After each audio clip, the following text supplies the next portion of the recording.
Her novel, Push, is a New York Times bestseller, and Precious, the film it was made into, won a trophy case full of awards, including an Oscar.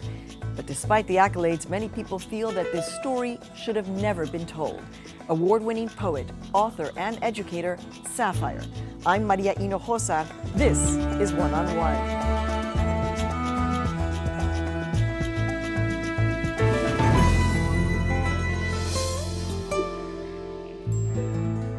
After I read your book in 96, I always would look and think, you know, is she being abused?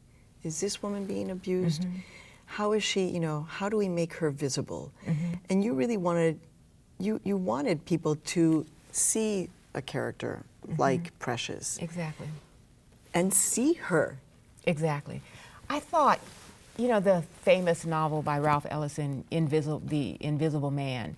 And I remember contemplating Precious and bringing her to life and thinking she would be invisible even to the invisible man. Mm. So for, you know, the invisible man was about a man who is not seen by the dominant culture.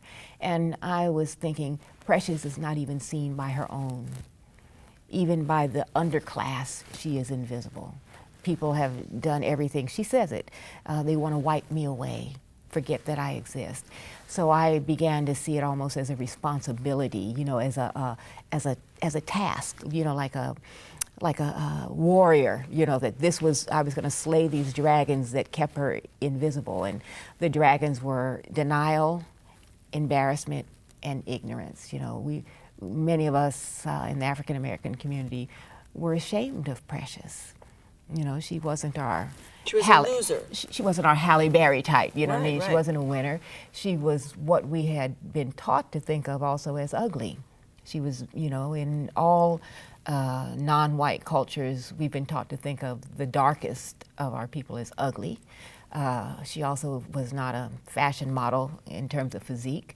You know, she didn't have long flowing hair. So there were a lot of things there that put her in a category that would cause her not to be seen.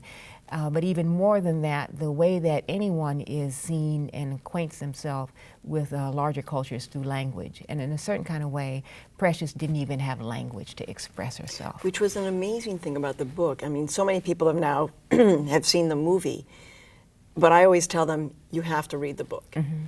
Because you write this book as if you are Precious. Exactly. And so you're writing it the way she, as an illiterate teenager, would write. It's a dialect. It's exactly. Not, how did you do that? Well, you know, for years and years, I taught adult literacy, and I taught teenagers from 16 and up to women in their 70s and 80s who had come back to school because they wanted to learn to read the Bible. And they would keep notebooks and some of what you see in the movie, like the dialogue journal going back and forth. But a lot of my students would, due to life circumstances, they would disappear. You know, I wouldn't know what happened. Maybe they would go back to the Dominican Republic, maybe they would go back down south, and they would leave me the notebooks. And that would be all I would have, and I would just pour over, and I would, you know, many of these students I formed deep, intense attachments with. Sometimes I would even go to their homes to try to find out where they had went. And I couldn't, you know, and so there I was with these notebooks, which eventually I just bundled up and gave back to the administration where I was teaching. But for months I would just pour over these notebooks and there wonder. Were horrible, horrible things in these notebooks. There were horrible, horrible things, but there were also wonderful things, like I can finally read, and I was able to open a checking account, and now I don't have to give my man my money no more. Things like that, wondrous things, you know what I mean?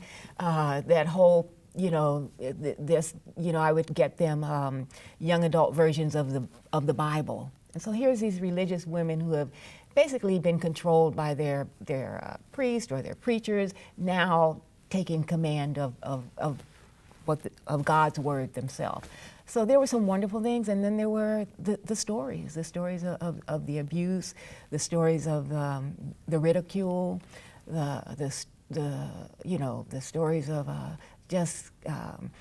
there was a black historian who wrote a book, Carter G. Woodson, and he said he was talking about the psychology of the oppressed, and said if there was no back door, that often African Americans, because they'd been trained to go to the back door, would make a back door. You know, they would go to the back of the house even if there was no back door, and that translated in the movie and in the book to these students who I would have to make a circle because they would always want to sit in the back row.